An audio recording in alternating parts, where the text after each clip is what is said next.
We had a wonderful session in the House of Commons, and that was part of Saudha International Literature Festival.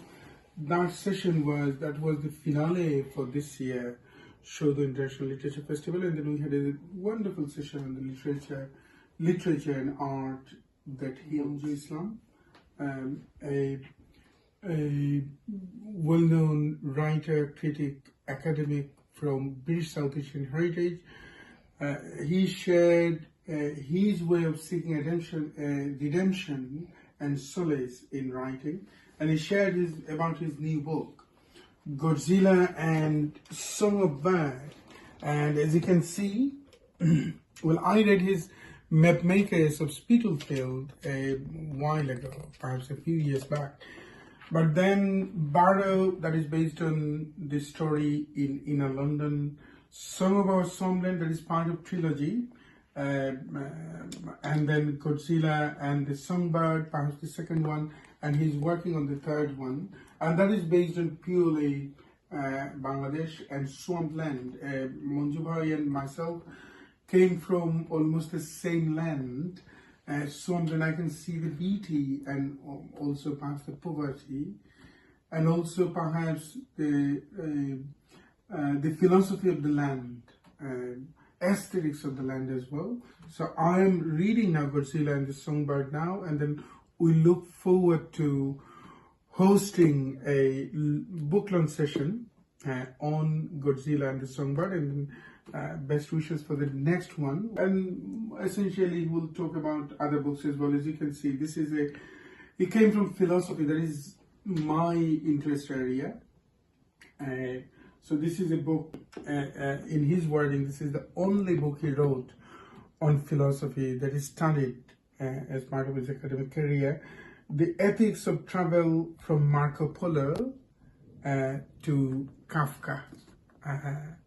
So this is a book, this is a only non-fiction book, otherwise all are either short stories and novels.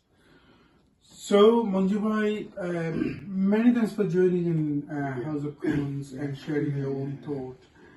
Would you please give a bit briefing on your new book that was published recently? Yeah. And also became quite popular in mainstream English-speaking readers here in this country. Yeah. So would you please give me a bit briefing on this? I mean, it's a sort of project that I carried for a long time. I mean, the story, started in 1946 in Calcutta, the partition of India. In a sense, that is trying to trace the trauma of partition of India. I mean, particularly the Bengal, as you know, was separated. Losing Calcutta in a way, lost our cultural center.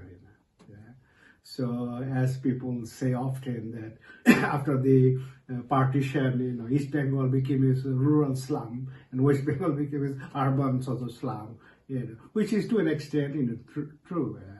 And it took us a long time to recover from that. So the story, follows from there. So my main, character, Bulbul, hence the title Songbird, moved to his ancestral, village with his, by the way, his parents, died in the kind of communal riots in 46 in Calcutta. Interesting. So then the family sort of moved into a small town, Mominabad, which is drawn from my own personal memory. So I grew up in the 60s in Mymensingh, a small town, Mymensingh, and most of the kind of memories, most of the material, if you like, for this novel are drawn from that.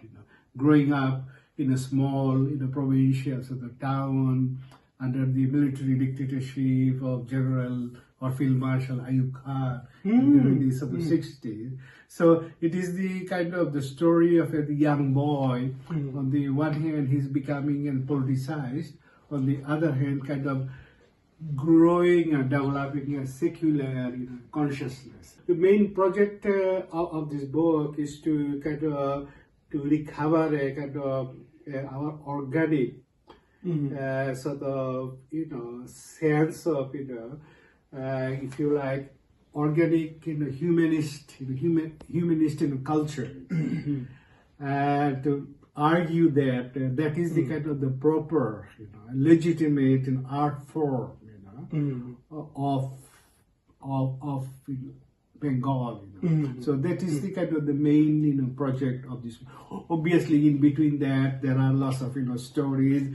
It's kind of in a way this novel is to an extent Dickensian. There are kind of local sort of humor, sort of outrageous, larger than life, character, and lots of humor, fun.